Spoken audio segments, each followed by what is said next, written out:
اللہ نے سیدہ کا نکاح عرش پر پڑھایا. سیدہ تمہارا مہر کیا رکھوں؟ میری بیوی نے فرمایا بابا کی امت کی بخشش، امت مصطفیٰ کی بخشش. میں آپ مجمع سے پوچھتا ہوں مہر کون دیتا ہے؟ مردوں سے خطاب کر رہا ہوں بھائی. شاید 70% شوہر بیٹھے ہوئے ہیں، یعنی شادی شدہ بیٹھے ہیں جی، اور 30% بھی امیدوار ہیں. تو شوہر دیتا ہے نا مہر. تو سیدہ نے کیا فرمایا؟ میرے بابا کی امت کی بخشش، امت مصطفیٰ کی بخشش. مہر کون دیتا ہے؟ مہر شوہر دیتا ہے نا. تو اگر امت کو جنت میں جانا ہے تو علی کا نام لینا پڑے گا. جنت علی کے پاس ہے، بخشش امت علی کے ہاتھ میں. اب ذرا روایت سنیے. میں اس روایت کو ایسا سمجھتا ہوں،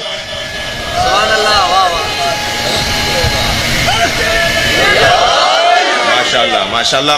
میں جو روایت سنانے جا رہا ہوں وہ آپ کو ایسے ہے کہ جیسے سونے کے تاروں سے لکھا جائے اسے. میرے مولا نبی فرماتے ہیں اِنَّا لِبَابِ الْجَنَّةِ حَلْقَةٌ مِّن يَاقُوتَةٍ حَمْرَاءٍ. حدیث سنا رہا ہوں، تھک کے نہیں سنیں گے. جنت کے دروازے پر یاقوت سرخ یاقوت کی کنڈی لٹکی ہوئی ہے. عَلَى صَفَاحِ الذَّهَبِ، جو سونے کی تختی پہ جا کے لگتی ہے. دروازہ سونے کا ہے جنت کا، اور جنت کے دروازے پہ یاقوت کی کنڈی لٹکی ہوئی ہے. اذا دقت الحلقہ تنت وقالت، جب یہ درے جنت کی زنجیر بجنے لگتی ہے تنت، تو اس میں سے آواز آتی ہے قالت یا علی یا علی یا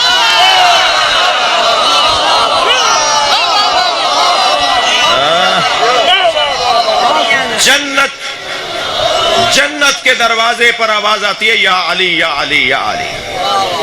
اب مجھے تو کبھی کبھی خیال آتا ہے کہ جو اس نام سے چڑھتے ہیں وہ جنت میں کیسے جائیں گے.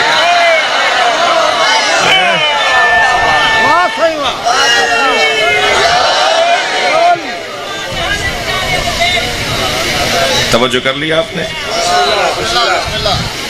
بخشش کس کے ہاتھ میں ہے؟ علی مولا کے ہاتھ میں. دوزخ اور جنت کی تقسیم. جنت کی ٹکٹ ہے کرنا ماتم، مائک دو نا انہیں، اگر کچھ فائدہ ہی نہیں. جنت کی ٹکٹ ہے کرنا ماتم حسین کا. اچھا وقت کم ہے مگر گڑبڑ کر سکتا ہے نہیں، وہ میں سنبھال لوں گا. جنت کی ٹکٹ ہے کرنا ماتم حسین کا. جنت کے دروازے پہ لکھا ہوا ہے علی ولی اللہ، تو مجھے کلندر کا قسم اس میں جائے گا بھی عزادار حسین کا.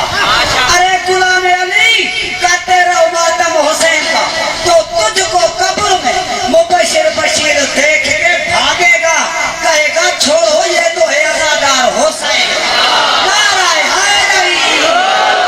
بھائی وقت میرے پاس کم ہے مگر عقیدتیں ان کی زیادہ ہیں. تو مجلس ہے نا یہ، تو میں عراق میں تو مجلس پڑھ نہیں رہا، ایران میں تو مجلس ہو نہیں رہی ہے. یہ پاکستان کی مجلس کا یہی حسن ہے. توجہ ہے، مولا کے ہاتھ میں جنت اور دوزخ ہے. تھک کر نہیں سنیں گے. ایک اور مثال دے رہا ہوں. میرے مولا رضا نے، ایام مولا کی شہادت کے بھی ہیں، میرے مولا رضا نے دربار مامون الرشید میں 80 مناظرے کیے. کبھی دہریے آتے تھے حضرت سے ملنے کے لیے، کبھی ملحد آتے تھے، کبھی عیسائی آتے تھے، کبھی یہودی آتے تھے، کبھی بت پرست آتے تھے، کبھی غیر شیعہ آتے تھے مولا سے ملنے. اور ہر ایک کا جواب مولا سے وہ سوال کرتے تھے اور مولا اس کا جواب دیتے تھے. توجہ ہے نا؟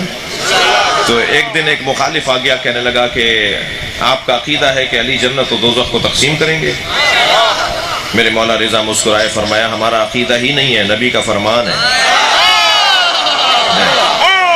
برابر سے مامون الرشید کی آواز آئی، اے فرزند رسول مجھے یہ حدیث سمجھ میں نہیں آتی.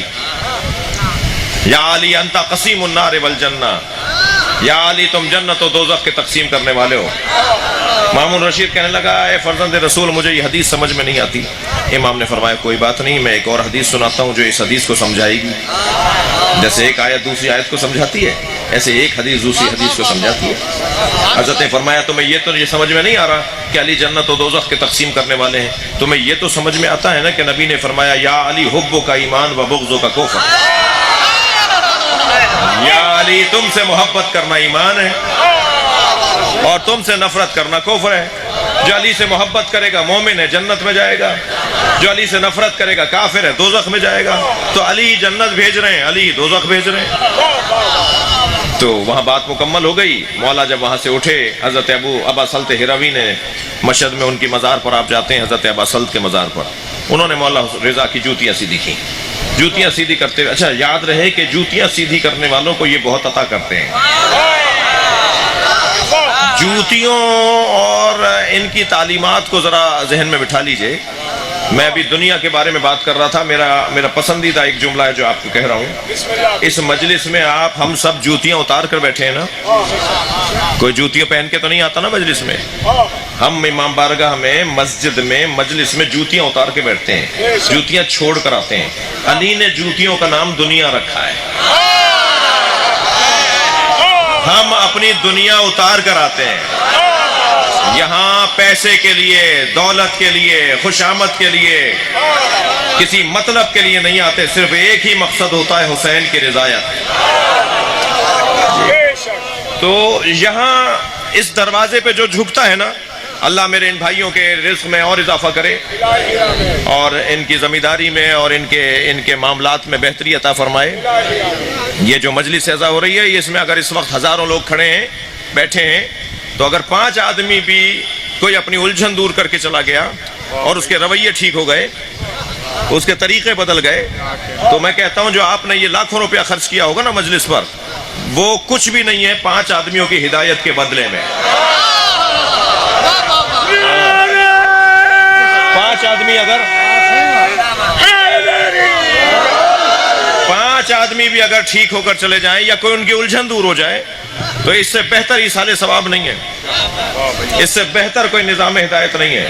جو ہمیں کہتے ہیں نا اتنا خرچہ کرتے ہو, اسکول بنا دو, کالج بنا دو, میں ان سے پوچھتا ہوں, ان کو بلا کر دکھاتا ہوں, آ کے دیکھو یہ چھوٹا سا بچہ بھی آیا ہے کچھ لینے, وہ بزرگ بھی آیا ہوا ہے, وہ ڈاکٹر بھی آیا ہوا ہے, وہ انجینئر بھی آیا ہے, وہ زمیندار بھی آیا ہوا ہے, وہ وڈیرا بھی آیا ہوا ہے, وہ فیکٹری کا مالک بھی آیا ہوا ہے, وہ ککڑی بیچنے والا بھی آیا ہوا ہے, وہ جوتیاں بنانے والا موچی بھی بیٹھا ہوا ہے.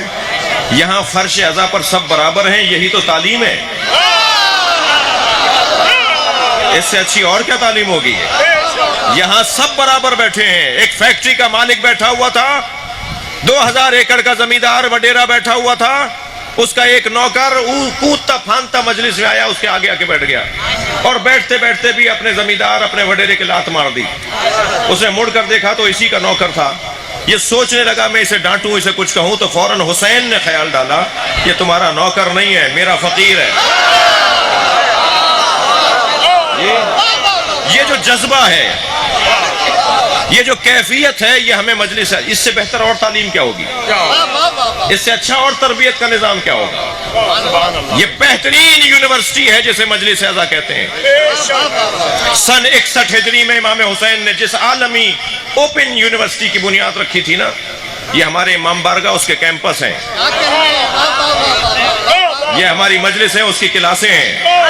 اور یاد رہے, اگر کلاس میں تعلیم اچھی نہ ہو, اسکول میں تعلیم اچھی نہ ہو, تو اسکول بند نہیں کرتے, ٹیچر تبدیل کرتے ہیں.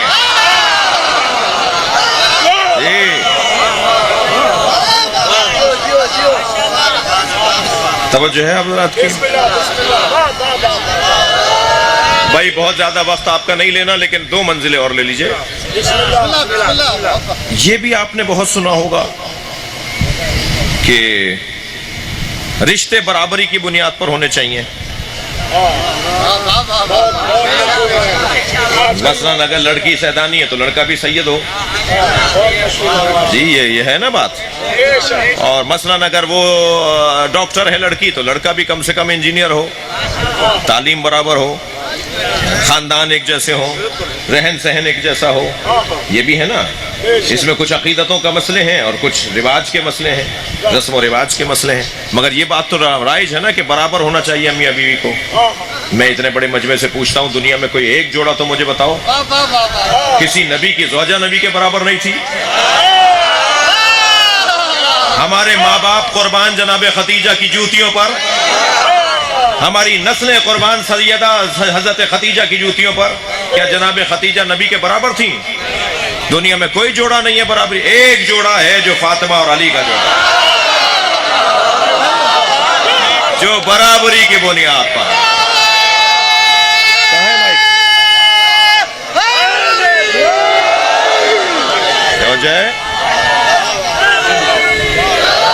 صرف اور صرف جناب زہرا اور مولا علی، یہ برابری کی بنیاد پر